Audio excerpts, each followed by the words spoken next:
ಕೊಡ್ತಾ ಇದ್ದಾರೆ. ಇದು ತುಂಬ ನೋವಿನ ಸಂಗತಿ, ನೋವಿನ ಸಂಗತಿ. ಅದರಿಂದ ನಾನು ಹೇಳ್ತೀನಿ, ನನಗಂತೂ ಸಾಕಷ್ಟು ನನಗೆ ನೋವಿದೆ ವಿಚಾರದಲ್ಲಿ. ಯಾಕೆಂತಂದರೆ ಯಾವತ್ತೂ ಕೂಡ ಈ ರೀತಿ ಆಗಿರಲಿಲ್ಲ. ಇದೇ 2 ವರ್ಷದಲ್ಲಿ ಯಾವತ್ತೂ ಕೂಡ ಇಂಥ ಇನ್ಸಿಡೆಂಟ್ಸು, ಸರಣಿ ಪ್ರಕರಣಗಳು ಯಾವತ್ತೂ ಆಗಿರಲಿಲ್ಲ. ಅಫ್ಕೋರ್ಸ್ ಬೇರೆ ತಾಲೂಕಿನಲ್ಲಿ ಆಗ್ತಾ ಇರ್ತದೆ, ನಿರಂತರ ಆಗ್ತಾ ಇದ್ರೆ. ಇಲ್ಲಿ ಪೆಟ್ಟಿ ಅಫೆನ್ಸಸ್ ಇದ್ರೂ ಕೂಡ ನಿರಂತರವಾಗಿ ನಡ್ಕೊಂಡು ಹೋಗ್ತಾರೆ ಅನ್ನೋದು ತುಂಬ ನೋವಿನ ಸಂಗತಿ. ಇದಕ್ಕೆ SP ಸಾಹೇಬ್ ಇದ್ದಾರೆ, ದಯಮಾಡಿ ನೀವು ಇವತ್ತು ಯಾಕೆ ಟೇಕ್ ಸ್ಟರ್ನ್ ಆ್ಯಕ್ಷನ್, ಯಾಕೆಂತಂದರೆ ವಿ ಕಾಂಟ್ ಲೆಟ್ ದೆಮ್ ಗೋ. ಈಗ ಏನೇ ಯಾರದೇ ಇರಲಿ, ಯಾರದೇ ಲೂಪ್ಹೋಲ್ ಇರಲಿ, ಯಾರದೇ ಇದು ನಮ್ಮ ಡೈರೆಕ್ಷನ್ ಡ್ಯೂಟಿ ಅಂತ ಏನೇ ಇರಲಿ, ಯಾರದೇ ಇರಲಿ, ನೀವು ಕ್ರಮವನ್ನು ತಗೋಬೇಕಾಗ್ತದೆ. ಅಲ್ಲಿ ಎಂಟು ಮೋಸ್ಟ್ ಸ್ಪೆಸಿಫಿಕಲಿ ನನಗೆ ಮಾಹಿತಿ ಇದೆ, ಆ ವಿಚಾರಕ್ಕೆ ನಾನು ತಿಳಿಸ್ಕೊಡ್ತೀನಿ. ನೀವು ತನಿಖೆ ಮಾಡಿ ನೀವು ಯಾರನ್ನ ಕ್ರಮ ತಗೋಬೇಕು, ನೀವು ತಗೋಬೇಕಾಗ್ತದೆ. ಯಾಕೆಂತಂದರೆ ಇದು ಇವತ್ತು ತಾವು ಬಂದಿದ್ದೀರಾ, ಇವತ್ತಿಂದನೇ ಇದು ತೆರೆಯ ಕೆಲಸ ಆಗಬೇಕು. ಮತ್ತೆ ಇನ್ನೊಂದು ಇನ್ಸಿಡೆಂಟು ಈ ರೀತಿ ನಮ್ಮ ತಾಲೂಕಿನಲ್ಲಿ ಆಯಿತು ಅಂತಂದರೆ, ನಾನು ಸ್ವತಃ ನಮ್ಮ ಮುಖ್ಯಮಂತ್ರಿಗಳ ಜಿಲ್ಲೆ, ಮುಖ್ಯಮಂತ್ರಿಗಳ ಕ್ಷೇತ್ರ, ಅವರು ತಾಲೂಕು ಸೇರ್ತದೆ. ನನಗೆ 60% ಅಂದರೆ ಅವರು ಕೂಡ 40% ಈ ತಾಲೂಕು ಸೇರ್ತದೆ. ಅದರಿಂದ ನಮಗೂ ಕೂಡ ಜವಾಬ್ದಾರಿ ಇದೆ. ನಾವು ಸ್ವತಃವಾಗಿ ನಾನೇ ಹೋಮ್ ಮಿನಿಸ್ಟರ್ ಹತ್ರ ಮಾತನಾಡಿ ಇದಕ್ಕೆ ನಮಗೇನು ಆಗಬೇಕಾಗ್ತದೆ. One more incident of any house break theft or any such crime ನಮ್ಮ ತಾಲೂಕಿನಲ್ಲಿ ಆಯಿತು, ನಮ್ಮ ಜಿಲ್ಲೆಯಲ್ಲಿ, ನಮ್ಮ ಪಟ್ಟಣ ಪ್ರದೇಶದಲ್ಲಿ ಆಯಿತು ಅಂತಂದರೆ I have to personally take it out with the home minister. ಇದು ನನ್ನ ಒಂದು ಅಭಿಪ್ರಾಯ, ನನ್ನ ಒಂದು ತಮ್ಮೆಲ್ಲರೂ ಕೂಡ ಒಂದು ಗೌರವಿತವಾಗಿ ನಾನು ಕೊಡ್ತೀರಾ ಅಂತ ಒಂದು ಸೂಚನೆಯನ್ನು ತಾವು ದಯಮಾಡಿ ಸ್ವೀಕರಿಸಿ. ಏಕೆಂತಂದರೆ ನಮಗೂ ಕೂಡ ದಿನನಿತ್ಯ ನಮ್ಮ ನಾಗರಿಕರು ಫೋನ್ ಮಾಡ್ತಾರೆ. ದಿನನಿತ್ಯ ನಮ್ಮ ಬಂಧು ಮಿತ್ರರೇ ನಂಜನಗೂಡಿನಲ್ಲಿ ವಾಸ ಇರುವಂಥದ್ದು, ನಮ್ಮ ಸ್ನೇಹಿತರ ವಾಸ ಇರುವಂಥದ್ದು, ಎಲ್ಲರೂ ಕೂಡ ನಮಗೆ ದಿನನಿತ್ಯ ಹೇಳ್ತಾರೆ. ವಾಸ್ತವ ಎಲ್ಲರೂ ಕೂಡ ಗೊತ್ತಿದೆ. ಹೌಸ್ ಬ್ರೇಕ್ ಥೆಫ್ಟ್ ಆಗಿರಲಿ, ಡ್ರಗ್ಸ್ ಆಗಿರಲಿ, ಇಲಿಗಲ್ ಆಲ್ಕೋಹಾಲ್ ಆಗಿರಲಿ, ಗ್ಯಾಮ್ಲಿಂಗ್ ಆಗಿರಲಿ, ಇವೆಲ್ಲರೂ ಕೂಡ ಪೊಲೀಸ್ನವ್ರಿಗೆ ಮಾಹಿತಿ ಇಲ್ಲದೆ ಆಗಲಿಕ್ಕೆ ಸಾಧ್ಯ ಇಲ್ಲ ಅನ್ನೋದ್ರ ಬಗ್ಗೆ ನಿಮಗೂ ಕೂಡ ಗೊತ್ತಿದೆ.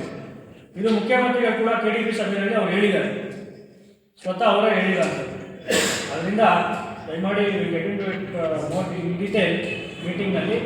ನಮಗೆ ತುಂಬ ನೋವಿದೆ. ದಯಮಾಡಿ SP ಸಾಹೇಬ್ ಬಂದಿದ್ದೀರಾ, ನೀವು ನಮಗೆ ಸಹಕಾರ ಕೊಟ್ಟು ಇದಕ್ಕೆ ಇವತ್ತಿನ ಒಂದು ನಾಂದಿಯನ್ನು ಆಡಬೇಕು ಅಂತ ತಮ್ಮಲ್ಲಿ ನಾನು ಗೌರವಪೂರ್ವಕ ನಾನು ವಿನಂತಿನ ಮಾಡ್ತೇನೆ. ನಮ್ಮ DSP ಸಾಹೇಬರು ಕೂಡ ಇದ್ದಾರೆ, ಅವ್ರ ಹತ್ರ ಕೂಡ ನಾನು ಇವತ್ತು ವಿನಂತಿನ ನಾನು ಮಾಡ್ತೇನೆ. ಅವರು ನಮಗೆ ತಿಳಿಸ್ಕೊಟ್ಟಿದ್ದಾರೆ. ಅದರಂತೆ ಇವತ್ತು ಅವರು ನಮ್ಮ ಸಭೆಗೆ ಬಂದು ಸಭೆಯನ್ನು ನಡೆಸ್ಕೊಡ್ತಾ ಇದ್ದಾರೆ. ಸಭೆಯಲ್ಲಿ ನಾವು ಹಿಂದಿನ ಡೇಟಾ ಕಳೆದ 2-3 ವರ್ಷಗಳಿಂದ ಏನು ಇಂಪ್ಲಿಮೆಂಟ್ ಇದೆ, ಜೊತೆಗೆ ಏನು ಟ್ರೈನ್ ಅಂತ ಆ ಡೇಟಾ ಕಂಪ್ಯಾರಿಸನ್ ಮಾಡಿ ಯಾವ ರೀತಿಯಾದಂತಹ ಇನ್ಕ್ರೀಸ್ ಆಗಿದೆ ಅನ್ನೋದ್ರ ಬಗ್ಗೆ ಕೂಡ ನಾವು ಚರ್ಚೆಯನ್ನು ಮಾಡಿದ್ದೇವೆ. ಇದಕ್ಕೆ ಏನು ಸ್ಟೆಪ್ಸ್ ತಗೊಳ್ಬೇಕಾಗ್ತದೆ, ಇದು ನಮ್ಮಲ್ಲಿಯೇ ಏನಾದರೂ ಪಾಯಿಂಟ್ ಇದೆಯಾ ಅಥವಾ ನಮ್ಮಲ್ಲಿ ಏನಾದರೂ ಬೇರೆ ರೀತಿಯಾದಂಥ ವಾತಾವರಣ ಕ್ರಿಯೇಟ್ ಮಾಡಲಿಕ್ಕೆ ಎಕ್ಸ್ಟರ್ನಲ್ ಆಗಿ ಏನಾದರೂ ಪ್ರಯತ್ನ ಪಡ್ತೇವೆ ಅನ್ನೋದ್ರ ಬಗ್ಗೆ ಈ ಚರ್ಚೆಯನ್ನು ಮಾಡಲಾಗಿದೆ. ಆನಂತರ ನಾವು ಕೂಡ ನಮ್ಮ ಸಬ್ ಇನ್ಸ್ಪೆಕ್ಟರ್ಸ್ ಇದ್ದಾರೆ, ಅವರಿಗೆ ಹಲವಾರು ಸೂಚನೆಗಳು ನೀಡಬೇಕಾಗ್ತದೆ. ಏಕೆಂದರೆ ಇವತ್ತು ನಮ್ಮ ತಾಲೂಕಿನಲ್ಲಿ, ನಮ್ಮ ಪಟ್ಟಣದಲ್ಲಿ ದಿನನಿತ್ಯ ಒಂದು ರೀತಿಯಾದಂಥ ಇನ್ಸಿಡೆಂಟ್ ರಿಪೋರ್ಟ್ ಆಗ್ತದೆ ಅಂತಂದರೆ ಇದಕ್ಕೆ ಹಲವಾರು ಕಾರಣಗಳಿರ್ತದೆ. ಅದರಿಂದ ನಾವು ನಮ್ಮ ಸ್ಟೇಷನ್ಗಳಲ್ಲಿ ನಾವು ಮುದ್ರವನ್ನು ಮಾಡ್ಕೊಬೇಕಾಗ್ತದೆ ಮೊದಲನೇ. ಏಕೆಂದರೆ ಸಾಕಷ್ಟು ಇನ್ಫಾರ್ಮೇಷನ್ ಅಲ್ಲಿಂದಲೇ ಲೀಕ್ ಆಗುವಂಥದ್ದು ಇಲ್ಲೇ ಕೂಡ ನಾವು ನೋಡಿದ್ದೇವೆ. ಇಂಥ ಹಲವಾರು ವಿಚಾರಗಳಿದೆ, ಆಂತರಿಕವಾಗಿ ಚರ್ಚೆಯನ್ನು ಮಾಡುವಂಥ ವಿಚಾರಗಳು ಹಲವಾರು ವಿಚಾರಗಳಿದೆ. ಅದರಿಂದ ನಾನು ನಮ್ಮ ಮಾಧ್ಯಮದ ಅವರಿಗೂ ಕೂಡ ಇದ್ದೀರ, ನಾನು ತಮಗೂ ಕೂಡ ವಿನಂತಿಯನ್ನು ಮಾಡ್ತೇನೆ. ದಯಮಾಡಿ ಅಂಥ ವಿಚಾರಗಳು ಚರ್ಚೆಗೆ ಬಂದಾಗ ನಾವು ಗೌಪ್ಯವಾಗಿ ಅಂಥ ವಿಚಾರಗಳನ್ನ ಮಾಡಬೇಕಾಗ್ತದೆ. ಯಾಕಂದರೆ ಇದು ಒಂದು ಏನು ನಮ್ಮ ತಾಲೂಕಿನ ಸೆಕ್ಯೂರಿಟಿಗೆ ಸಂಬಂಧಪಟ್ಟಂಥ ವಿಚಾರಗಳಿರ್ತದೆ. ಅಂಥ ವಿಚಾರಗಳು ಬಂದಾಗ ದಯಮಾಡಿ ತಾವು ಕೂಡ ನಮಗೆ ಸಹಕಾರವನ್ನು ಕೊಡಬೇಕು. ತದನಂತರ ನಾವು ತಮಗೆ SP ಸಾಹೇಬರು ತಮಗೆ ಬ್ರೀಫನ್ನು ಡೀಟೇಲ್ ಏನು ಕ್ರಮವನ್ನು ತಗೊಳ್ತಾ ಇದ್ದೇವೆ, ಏನು ಕ್ರಮವನ್ನು ತಗೊಂಡು ಈ ಒಂದು ಸಮಸ್ಯೆಯನ್ನು ಬಗೆಹರಿಸಲಿಕ್ಕೆ ಈ ಒಂದು ಏನೋ ಒಂದು ಎಫ್ಗಳಾಗಿರ್ತಕ್ಕಂಥ ಹಾಗೆ ಎಲ್ಲ ನಮ್ಮ ಸೇರಿ ನಮ್ಮ ತಾಲೂಕಿನ ಇಲ್ಲಿ ಗಾಯಗಾರರು ಮತ್ತೆ ವಿವಿಧ ಟ್ರೈನ್ಗಳ ಸಮಸ್ಯೆಗಳ ಬಗ್ಗೆ ಕೂಡ ಚರ್ಚೆಯನ್ನು ಮಾಡಿ ಏನು ಕಳೆದ 2 ತಿಂಗಳಿಂದ ಕೂಡ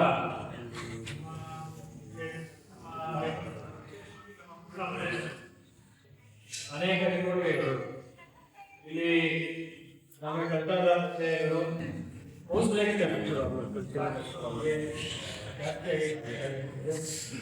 ಜೊತೆಗೆ ವೆಹಿಕಲ್ ಕೂಡ ವಿಚಾರದ ಬಗ್ಗೆ ನಮ್ಮ ಪ್ರದೇಶದ ನಮ್ಮ ಎಲ್ಲ ಬಂಧುಗಳು ನಮ್ಮ ನಾಗರಿಕರು ಈಗ ಹಲವಾರು ಬಾರಿ ಮನವರಿಕೆಯನ್ನು ಮಾಡಿಕೊಟ್ಟಿದ್ದಾರೆ. ಈ ವಿಚಾರದ ಬಗ್ಗೆ ನಾವು ಪ್ರತ್ಯೇಕವಾಗಿ ಸಭೆಯನ್ನು ಮಾಡಿ ಇದಕ್ಕೆ ಸಭೆಯನ್ನು ಹಿಡಿಬೇಕು. ನಂಜನಗೂಡಿನಲ್ಲಿ ಏನು ಈ ಒಂದು ಹೌಸ್ ಲೈಫ್ ಆಗಲಿ ವೇತನ ಕೆಲಸಗಳಾಗಲಿ ಹೆಚ್ಚು ಸಂಖ್ಯೆಯಲ್ಲಿ ಕಂಡುಬರ್ತಾ ಇದೆ. ಇದನ್ನ ನಾವು ಕಠಿಣವಾಗಿ ಕ್ರಮವನ್ನು ತಗೊಂಡು ಇದಕ್ಕೆ ಅಂತ್ಯ ಆಗಬೇಕು ಅನ್ನೋದ್ರ ಬಗ್ಗೆ ಸಾಕಷ್ಟು ನಮ್ಮ ಕ್ಷೇತ್ರದ ಜನತೆ ಈ ಒಂದು ವಿಚಾರದ ಬಗ್ಗೆ ಪ್ರಸ್ತಾಪ ಮಾಡಿದ ನಂತರ ನಾನು ನಮ್ಮ ಎಸ್ ಪಿ ಸರ್ ಹತ್ರ ಮಾತನಾಡಿದ ಮೇಲೆ ಅವರು ಪ್ರತ್ಯೇಕವಾಗಿ ನಾನೇ ಬರ್ತೀನಿ, ನಾನೇ ಸಭೆಯನ್ನು ಕೊಂಡು ಇದಕ್ಕೆ ನಮ್ಮ ತಾಲೂಕಿನ ಎಲ್ಲ ಸಚಿವರಿಗೂ ಕೂಡ ನಾನು ಸೂಚನೆ ಮಾಡಿಟ್ಟು ಏನು ಕ್ರಮವನ್ನು ತಗೊಳ್ತೇವೆ ಅನ್ನೋದ್ರ ಬಗ್ಗೆ ಅವರು ತಮ್ಮದೇ ವಿವರವಾಗಿ ಬ್ರೀಫನ್ನು ಈ ಒಂದು ಸಭೆಯ ನಂತರ ಅವರು ಮಾಡ್ತಾರೆ. ಅದರಿಂದ ದಯಮಾಡಿ ತಾವು ಈಗ ತಮಗೂ ಕೂಡ ಇವತ್ತು ಅವನಲ್ಲಿ ತಾವೆಲ್ಲರೂ ಕೂಡ ನಿಮಗೂ ಕೂಡ ದಿನನಿತ್ಯ ತಾವು ತಗೊಂಡು ಇರೋದ್ರಿಂದ ತಾವು ಕೂಡ ಎರಡು ಸಮಸ್ಯೆಗಳು ತಾವು ಎದುರಾದಲ್ಲಿ ತಾವು ಕೂಡ ನಮ್ಗೆ ಗೊತ್ತಿರ್ತದೆ. ಅಂಥ ಸಮಸ್ಯೆಗಳನ್ನ ದಯಮಾಡಿ ಇವಾಗ ಹೇಳಿದ ನಂತರ ನಾವು ಸಭೆಯನ್ನು ಮುಂದುವರಿಸ್ಕೊಂಡು ಹೋಗ್ತೇವೆ. ಆ ನಂತರ ಮತ್ತೊಮ್ಮೆ ನಮಗೆ ಸಭೆಯ ನಂತರ ಬ್ರೀಫನ್ನು ಎಸ್ ಪಿ ಸರ್ ನಾವು ಸೇರಿ ಮಾಡ್ತೇವೆ ಅಂತ. ನಾನು ಮೈಸೂರು ಜಿಲ್ಲೆಗೆ ಬಂದು ಸುಮಾರು ಒಂದು ವಾರ ಆಯಿತು. ಕಳೆದ ವಾರ ನಾನು ಚಾರ್ಜ್ ತಗೊಂಡ ನಂತರ ನಮ್ಮ ಜಿಲ್ಲೆಯಲ್ಲಿ ಹಲವಾರು ಠಾಣೆಗಳು ಇದ್ದಾವೆ, ಸುಮಾರು 26 ಠಾಣೆಗಳಿದೆ. ಎಲ್ಲ ಠಾಣೆಗಳಿಗೆ ವಿಸಿಟ್ ಮಾಡೋ ಕೆಲಸ ಆಗ್ತಾಯಿದೆ. ಆ ಒಂದು ಭಾಗವಾಗಿ ಇವತ್ತು ನಾನು ನಂಜನಗೂಡು ತಾಲೂಕು ಮತ್ತು ನಂಜನಗೂಡು ಉಪವಿಭಾಗದ ಠಾಣೆಗಳಿಗೆ ಭೇಟಿ ನೀಡಲು ನಾನು ಇವತ್ತು ಆಗಮಿಸಿದ್ದೀನಿ. ಅದರ ಜೊತೆಗೆ ಕಳಲೆ ಗ್ರಾಮದಲ್ಲಿ ಒಂದು ಮರ್ಡರ್ ಕೇಸ್ ಸಹಿತ ದಾಖಲಾಗಿದ್ದರಿಂದ ಆ ಒಂದು ಸ್ಪಾಟ್ಗೆ ವಿಸಿಟ್ ಮಾಡಿ ನಂತರ ಈ ನಂಜನಗೂಡು ಭಾಗದಲ್ಲಿ ಏನು ಕ್ರೈಮ್ಸ್ ನಡೀತಾ ಇದೆ ಮತ್ತು ಇತ್ತೀಚಿನ ದಿನಗಳಲ್ಲಿ ಕೆಲವೊಂದು ಅಪರಾಧ ಪ್ರಕರಣಗಳು ಹೆಚ್ಚಿನ ಮಟ್ಟದಲ್ಲಿ ಆಗ್ತಾ ಇದೆ ಅಂತೇಳಿ ಸಾರ್ವಜನಿಕವಾಗಿ ಕೆಲವೊಂದು ದೂರುಗಳು ಬಂದಿತ್ತು ಮತ್ತು ಸ್ಥಳೀಯ ಶಾಸಕರು ಸಹಿತ ಈ ಬಗ್ಗೆ ಕೆಲವೊಂದು ಡಿಸ್ಕಷನ್ ಮಾಡೋಣ ಅಂತೇಳಿ ಹೇಳಿದರು. ಆ ಒಂದು ಹಿನ್ನೆಲೆಯಲ್ಲಿ ನಾವು ಮತ್ತು ಸ್ಥಳೀಯ ಶಾಸಕರ ಜೊತೆಗೆ ಈ ಒಂದು ನಂಜನಗೂಡು ತಾಲೂಕಿನ ಎಲ್ಲ ಅಧಿಕಾರಿಗಳು ಮತ್ತು ಸಿಬ್ಬಂದಿಯವರ ಜೊತೆಗೆ ಮೀಟಿಂಗನ್ನು ಸಹಿತ ಮಾಡಿದ್ದೀವಿ. ಅದಾದಮೇಲೆ ನಾನು ನಮ್ಮ DSP ನಂಜನಗೂಡು ಕಚೇರಿಯಲ್ಲಿ ಸಹಿತ ನಮ್ಮ ಎಲ್ಲ ಅಧಿಕಾರಿಗಳ ಒಂದು ಸಭೆಯನ್ನು ಸಹಿತ ಮಾಡಿದ್ದೀವಿ. ಮುಖ್ಯವಾಗಿ ಏನೋ ಒಂದು ಸಭೆ ಆಯಿತು. ಆ ಒಂದು ಸಭೆಯಲ್ಲಿ ಹಲವಾರು ವಿಷಯಗಳ ಬಗ್ಗೆ ತಾವೆಲ್ಲ ಗಮನಕ್ಕೆ ತಂದಿದ್ರಿ. ಅದರಲ್ಲಿ ಪ್ರಮುಖವಾಗಿ ನಂಜನಗೂಡು ಭಾಗದಲ್ಲಿ ಇತ್ತೀಚಿನ ದಿನಗಳಲ್ಲಿ ಹಲವಾರು ಕಳ್ಳತನಗಳು ಆಗ್ತಾಯಿದೆ. ಸರಣಿ ಕಳ್ಳತನ ಆಗಿದೆ. ಬಹಳಷ್ಟು ಪ್ರಕರಣಗಳನ್ನು ಪತ್ತೆ ಹಚ್ಚಿಲ್ಲ ಅಂತೇಳಿ ನಾನು ಸಹಿತ ಡಾಟಾಗಳನ್ನು ಪರಿಶೀಲನೆ ಮಾಡಲಾಗಿ ಏನು ನಮ್ಮಲ್ಲಿ ಅಂಕಿಅಂಶಗಳಿದ್ದಾವೆ ಅದನ್ನು ಪರಿಶೀಲನೆ ಮಾಡಲಾಗಿ ಕಳೆದ 5 ವರ್ಷಗಳ ಡಾಟಾವನ್ನು ಪರಿಶೀಲನೆ ಮಾಡಲಾಗಿ ಸುಮಾರು ಎಲ್ಲ ಪ್ರಕರಣಗಳು ಸೇರಿ ನಂಜನಗೂಡು ತಾಲೂಕಿನಲ್ಲಿ 120, 130 ಆ ಒಂದು ರೇಂಜಿನಲ್ಲಿ ಎಲ್ಲ ಪ್ರಕರಣಗಳು ಇದ್ದಾವೆ. ಆದರೆ ಈ ವರ್ಷ ಅಂದರೆ 2025ನೇ ಸಾಲಿನಲ್ಲಿ ಓವರಾಲ್ ಆಗಿ ತೆಗೆದುಕೊಂಡಾಗ ಪ್ರಕರಣಗಳ ಸಂಖ್ಯೆ ಕಡಿಮೆ ಇದೆ. ಆದರೆ ನಮ್ಮ ಅಧಿಕಾರಿಗಳ ಜೊತೆನೂ ಮಾತಾಡಿದಾಗ ಕಳೆದ 2 ತಿಂಗಳಲ್ಲಿ ಸ್ವಲ್ಪ ಹೆಚ್ಚಿನ ಮಟ್ಟದಲ್ಲಿ ಪ್ರಕರಣಗಳು ಆಗಿದೆ ಅಂತೇಳಿ. ಸೊ ಆ ಒಂದು ಹಿನ್ನೆಲೆಯಲ್ಲಿ ಯಾವ ರೀತಿ ಪ್ರಕರಣಗಳನ್ನು ನಾವು ತಡೆಗಟ್ಟಬಹುದು ಮತ್ತು ಪ್ರಕರಣಗಳನ್ನು ಪತ್ತೆ ಹಚ್ಚಲಿಕ್ಕೆ ಏನೇನೆಲ್ಲ ಕ್ರಮಗಳನ್ನು ಹಾಕೋಬೇಕು ಅನ್ನೋದ್ರ ಬಗ್ಗೆ ಸಹಿತ ನಾವು ಮಾತಾಡಿದ್ದೀವಿ. ಅದರ ಜೊತೆಗೆ ಅಧಿಕಾರಿಗಳು ಮತ್ತು ಸಿಬ್ಬಂದಿಗಳು ಶಾರ್ಟೇಜ್ ಇದೆ ಅಂತೇಳಿ ನೀವೆಲ್ಲ ಹೇಳಿದ್ರಿ.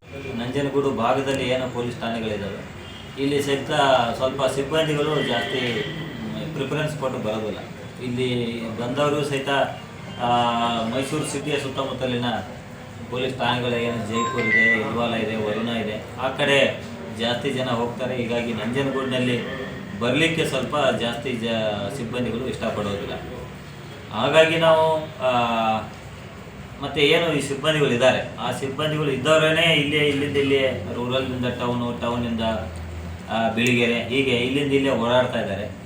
ಹಂಗಾಗಿ ಅವರು ಸಹಿತ ಅಪರಾಧಿಕ ಚಟುವಟಿಕೆಗಳಲ್ಲಿ ಅಷ್ಟು ಕಂಟ್ರೋಲ್ ಮಾಡಲಿಕ್ಕೆ ಅವ್ರ ಕಡೆಯಿಂದ ಸಾಧ್ಯ ಆಗ್ತಾ ಇಲ್ಲ. ಅವರು ಕೆಲವೊಬ್ಬರು ಇಂಥ ಒಂದು ಪ್ರಕರಣಗಳನ್ನು ತಡೆಗಟ್ಟೋದು ಬಿಟ್ಟು ಅಂಥ ಪ್ರಕರಣಗಳಿಗೆ ಅವರು ಸಾಥ್ ಕೊಡ್ತಾ ಇದ್ದಾರೆ ಅಂತೇಳಿ ಕೆಲವೊಬ್ಬರು ಎಲ್ಲ ಹೇಳಿದ್ರಿ. ಅದೆಲ್ಲ ವಿಷಯಗಳ ಬಗ್ಗೆ ಸಹಿತ ನಾನು ವಿಸ್ತೃತವಾಗಿ ನೋಡ್ತೀನಿ. ಮುಖ್ಯವಾಗಿ ಸಿಬ್ಬಂದಿ ಶಾರ್ಟೇಜ್ ಏನಿದೆ ಅದರ ಬಗ್ಗೆ ನಾನು ವಿಶೇಷ ಒಂದು ಗಮನ ಹರಿಸಿ ನಮ್ಮ ಜಿಲ್ಲೆಯಲ್ಲಿ ಎಲ್ಲಿಗೆ ಹೆಚ್ಚಿಗೆ ಸಿಬ್ಬಂದಿ ಇದೆ ಆ ಒಂದು ಸಿಬ್ಬಂದಿಯನ್ನು ಸ್ವಲ್ಪ ನಂಜನಗೂಡು ಕೊಡುವ ಒಂದು ವ್ಯವಸ್ಥೆಯನ್ನು ನಾನು ಮಾಡ್ತೀನಿ. ಅದರ ಜೊತೆಗೆ ನಮ್ಮ ಇಲಾಖೆ ವತಿಯಿಂದ ಸಾಕಷ್ಟು ಕ್ರಮಗಳನ್ನು ನಾವು ಕೈಗೊಳ್ತೀವಿ. ಮುಖ್ಯವಾಗಿ ಪ್ರಕರಣಗಳನ್ನು ತಡೆಗಟ್ಟಲಿಕ್ಕೆ ಪ್ರಿವೆಂಟಿವ್ ಮೇಜರ್ಸ್ ಅಂತ ಏನು ಹೇಳ್ತೀವಿ, ಅದನ್ನು ನಾಕಪ್ ಪಾಯಿಂಟ್ ಹಾಕೋದಿರ್ಬೋದು, ನೈಟ್ ರೌಂಡ್ ಹೆಚ್ಚಿಗೆ ಮಾಡೋದ್ರಿಂದ ಇರ್ಬೋದು, ಅಥವಾ ಸಂಶಯಾತ್ಮಕವಾದ ವ್ಯಕ್ತಿಗಳನ್ನು ಚೆಕ್ ಮಾಡೋದಿರ್ಬೋದು, CCTVಗಳನ್ನು ಅಳವಡಿಸೋದಿರ್ಬೋದು. ಹೀಗೆ ಹಲವಾರು ಒಂದು ಆಯಾಮಗಳಲ್ಲಿ ನಾವು ಕ್ರಮಗಳನ್ನು ಕೈಗೊಂಡಲ್ಲಿ ನಾವು ಪ್ರಕರಣಗಳನ್ನು ಕಡಿಮೆ ಮಾಡಲಿಕ್ಕೆ ಸಾಧ್ಯ ಆಗ್ತದೆ. ಅದರ ಜೊತೆಗೆ ಏನು ಪ್ರಕರಣಗಳನ್ನು ಏನು ದಾಖಲಾಗಿದೆ ಆ ಪ್ರಕರಣಗಳನ್ನು ಪತ್ತೆ ಹಚ್ಚುವುದು ಸಹಿತ ಅಷ್ಟೇ ಅವಶ್ಯಕತೆ ಇದೆ. ನಾವು ಯಾವಾಗ ಪ್ರಕರಣಗಳನ್ನು ಪತ್ತೆ ಹಚ್ತೀವಿ ಆವಾಗ ಮಾತ್ರ ಆ ಅಪರಾಧಿಗಳನ್ನು ನಾವು ಜೈಲಿಗೆ ಹಾಕಿದಲ್ಲಿ ಅಷ್ಟೊಂದು ಮುಂದಿನ ದಿನಗಳಲ್ಲಿ ಆಗುವ ಪ್ರಕರಣಗಳನ್ನು ತಡೆಗಟ್ಟಲಿಕ್ಕೆ ಸಾಧ್ಯ ಆಗ್ತದೆ. ಆ ಒಂದು ಹಿನ್ನೆಲೆಯಲ್ಲಿ ಪ್ರತಿಯೊಂದು ಠಾಣೆಯಲ್ಲಿ ಹೆಚ್ಚು ಸಿಬ್ಬಂದಿಯನ್ನು ನಾನು ಏನು ಮಂಡ್ಯ ಜಿಲ್ಲೆಯಲ್ಲಿದ್ದಾಗ ಸಹಿತ ನಾನು ಠಾಣೆಗೆ ಒಬ್ಬರು ಇಬ್ಬರು ಕ್ರೈಮ್ ಸಿಬ್ಬಂದಿ ಇದ್ದರು, ಅದನ್ನು 5 ಸಂಖ್ಯೆಗೆ ಹೆಚ್ಚಿಗೆ ಮಾಡಿದ್ವಿ. ಅದೇ ರೀತಿ ಇಲ್ಲಿಯೂ ಸಹಿತ ಮಾಡಿದಲ್ಲಿ ನಾವು ಹೆಚ್ಚಿನ ಪ್ರಕರಣಗಳನ್ನು ಪತ್ತೆ ಹಚ್ಚಲಿಕ್ಕೆ ಸಾಧ್ಯ ಆಗ್ತದೆ. ಮುಖ್ಯವಾಗಿ ಹೆಚ್ಚು ಪ್ರಕರಣಗಳು ದಾಖಲಾಗುವ ಠಾಣೆಗಳಲ್ಲಿ ಇದನ್ನು ಸರಿಯಾದ ರೀತಿಯಲ್ಲಿ ಇಂಪ್ಲಿಮೆಂಟ್ ಆದರೆ ನಾವು ಪ್ರಕರಣಗಳನ್ನು ಪತ್ತೆ ಹಚ್ಚಲಿಕ್ಕೆ ಸಾಧ್ಯ ಆಗ್ತದೆ. ಹಚ್ಚುವುದರ ನಿಟ್ಟಿನಲ್ಲಿ ಸಹಿತ ಗಮನ ಹರಿಸ್ತೀವಿ. ಮತ್ತು ಇನ್ನೊಂದು ವಿಷಯ ತಾವೆಲ್ಲ ಹೇಳಿದ್ರಿ, ಇಲ್ಲಿ ಪಬ್ಲಿಕ್ಕನ್ನು ಸೇರಿಸ್ಕೊಂಡು ನೈಟ್ ಪೆಟ್ರೋಲಿಂಗು ಅಥವಾ ಮಾಡಿದರೆ ಸ್ವಲ್ಪ ಸುಧಾರಣೆ ಆಗ್ತದೆ ಅಂತೇಳಿ ಈ ವಿಷಯ ಬಗ್ಗೆಯೂ ಸಹಿತ ನಾನು ಡಿಸ್ಕಸ್ ಮಾಡ್ತೀನಿ ನಮ್ಮ ಅಧಿಕಾರಿಗಳ ಜೊತೆ. ಏನಾಗ್ತದೆ ಕೆಲವು ಸಲ ಅದು ಮಿಸ್ಯೂಸ್ ಆಗೋ ಸಾಧ್ಯತೆಯೂ ಭಾಳ ಇರ್ತದೆ. ಕೆಲವು ಸಲ ನಾವು ಯುವಕರನ್ನ ಐಡೆಂಟಿಫೈ ಮಾಡ್ತೀವಿ, ಅವರಿಗೆ ID ಕಾರ್ಡ್ ಕೊಡಿ ಅಂತ ಕೇಳ್ತಾರೆ. ID ಕಾರ್ಡ್ ಕೊಟ್ಟ ಮೇಲೆ ಕೆಲವು ಸಲ ಪೊಲೀಸ್ ಅಧಿಕಾರವನ್ನು ದುರುಪಯೋಗಪಡಿಸ್ಕೊಳ್ಳೋ ಸಾಧ್ಯತೆಯೂ ಭಾಳ ಇರ್ತದೆ. ಹಾಗಾಗಿ ನಾವು ಯಾರನ್ನ ಸೆಲೆಕ್ಟ್ ಮಾಡ್ತೀವಿ ಅದು ಭಾಳ ಕರೆಕ್ಟಾಗಿ ಮಾಡಬೇಕಾಗ್ತದೆ. ಆ ಒಂದು ನಿಟ್ಟಿನಲ್ಲಿ ಯೋಚನೆ ಮಾಡ್ತೀವಿ, ಅದನ್ನು ಮಾಡಬೇಕಾ ಅಥವಾ ನಮ್ಮ ಇಲಾಖೆಯಿಂದ ಹೆಚ್ಚಿನ ರೀತಿಯಲ್ಲಿ ನಾವು ಸಿಬ್ಬಂದಿಗಳನ್ನು ಕೊಟ್ಟು ವಿಶೇಷ ಒಂದು ಗಸ್ತು ವ್ಯವಸ್ಥೆಗೆ ನಾವು ಮಾಡುವ ಮೂಲಕ ಅಪರಾಧ ಪ್ರಕರಣಗಳನ್ನು ಕಂಟ್ರೋಲ್ ಮಾಡಲಿಕ್ಕೆ ಒಂದು ಕ್ರಮಗಳನ್ನು ಕೈಗೊಳ್ತೀವಿ. ಮುಖ್ಯವಾಗಿ ಇನ್ನೊಂದು ವಿಷಯ ನಮ್ಮ ಎಲ್ಲ ಅಧಿಕಾರಿಗಳಿಗೆ ಸಹಿತ ನಾನು ಡಿಸ್ಕಸ್ ಮಾಡಿದೆ. ಮಾಧ್ಯಮದವ್ರ ಜೊತೆ ಒಂದು ಸಂಬಂಧ ಚೆನ್ನಾಗಿರಬೇಕು. ಮುಖ್ಯವಾಗಿ ಪೊಲೀಸರು ನಾವು ಒಂದು ಏನು ಅಪರಾಧಗಳು ಆಗಬಾರ್ದು ಅಥವಾ ಕಾನೂನು ಸುವ್ಯವಸ್ಥೆ ಹದಗೆಡಬಾರ್ದು ಅಂತ ದೃಷ್ಟಿಯಿಂದ ನಾವೇನು ಕೆಲಸ ಮಾಡ್ತೀವಿ, ಅದೇ ರೀತಿ ಮಾಧ್ಯಮದವರು ಸಹಿತ ನಿಮ್ಮದೇ ಆದ ಒಂದು ಕೆಲಸ ಮಾಡುವ ಮೂಲಕ ಒಂದು ಶಾಂತಿ ನೆಲೆಸಲಿಕ್ಕೆ ನೀವು ಸಹಿತ ಸಹಕರಿಸ್ತಾ ಇದ್ದೀರಿ. ಸೊ ನಮ್ಮ ಮತ್ತು ನಿಮ್ಮ ಸಂಬಂಧ ಚೆನ್ನಾಗಿರಬೇಕು. ಆ ಒಂದು ನಿಟ್ಟಿನಲ್ಲಿ ಎಲ್ಲ ಅಧಿಕಾರಿಗಳಿಗೆ ಸಹಿತ ಕೋಆರ್ಡಿನೇಷನ್ ಮಾಡಿಕೊಂಡು ಸ್ಥಳೀಯವಾಗಿ ನಿಮ್ಮದು ಸಹಿತ ಸಹಕಾರ ತೆಗೆದುಕೊಂಡು ಸಾಕಷ್ಟು ವಿಷಯಗಳು ನಿಮಗೆ ಗೊತ್ತಿರ್ತದೆ. ಮಾಧ್ಯಮದವರು ಸಹಿತ ಸಾಕಷ್ಟು ಮಾಹಿತಿಯನ್ನು ಕೊಡ್ತಾ ಇರ್ತಾರೆ. ಅದನ್ನು ಆಧರಿಸಿ ನಾವು ಸಹಿತ ದಾಳಿಗಳನ್ನು ರೇಡ್ಗಳನ್ನು ಮಾಡೋದ್ರಿಂದ ಒಟ್ಟಾರೆಯಾಗಿ ಒಂದು ಏರಿಯಾದಲ್ಲಿ ಅಕ್ರಮ ಚಟುವಟಿಕೆಗಳಿರ್ಬೋದು, ರೌಡಿಸಮ್ ಇರ್ಬೋದು ಅಥವಾ ಕಳ್ಳತನದಂಥ ಪ್ರಕರಣಗಳಿರ್ಬೋದು, ಇದನ್ನು ತಡೆಗಟ್ಟಲಿಕ್ಕೆ ಸಾಧ್ಯ ಆಗ್ತದೆ. ಆ ಒಂದು ನಿಟ್ಟಿನಲ್ಲಿ ಮುಂದಿನ ದಿನಗಳಲ್ಲಿ ನಮ್ಮ ಎಲ್ಲ ಅಧಿಕಾರಿಗಳಿಗೆ ಅದನ್ನು ಸಹಿತ ತಿಳಿಸಿದ್ದೀವಿ. ಒಟ್ಟಾರೆಯಾಗಿ ನಾನು ಈ ಒಂದು ಜಿಲ್ಲೆಗೆ ಬಂದ ಹೊಸದರಲ್ಲಿ ಅನೇಕ ವಿಷಯಗಳ ಬಗ್ಗೆ ತಾವು ಗಮನಕ್ಕೆ ತಂದಿದ್ರಿ. ಒಂದು ರೀತಿಯಿಂದ ಒಳ್ಳೆಯದಾಯಿತು. ಆ ಎಲ್ಲ ವಿಚಾರಗಳನ್ನು ದೃಷ್ಟಿಯಲ್ಲಿ ಇಟ್ಕೊಂಡು ಮುಂದಿನ ದಿನಗಳಲ್ಲಿ ಒಂದು ಪೊಲೀಸ್ ವ್ಯವಸ್ಥೆಯನ್ನು ಬಲಪಡಿಸುವಲ್ಲಿ ಮತ್ತು ಕಾನೂನು ಸುವ್ಯವಸ್ಥೆ ಕಾಪಾಡುವಲ್ಲಿ ಎಲ್ಲ ರೀತಿಯಿಂದ ಕ್ರಮಗಳನ್ನು ಕೈಗೊಳ್ತೀವಿ ಅಂತ ನಾನು ಹೇಳಿಕೆ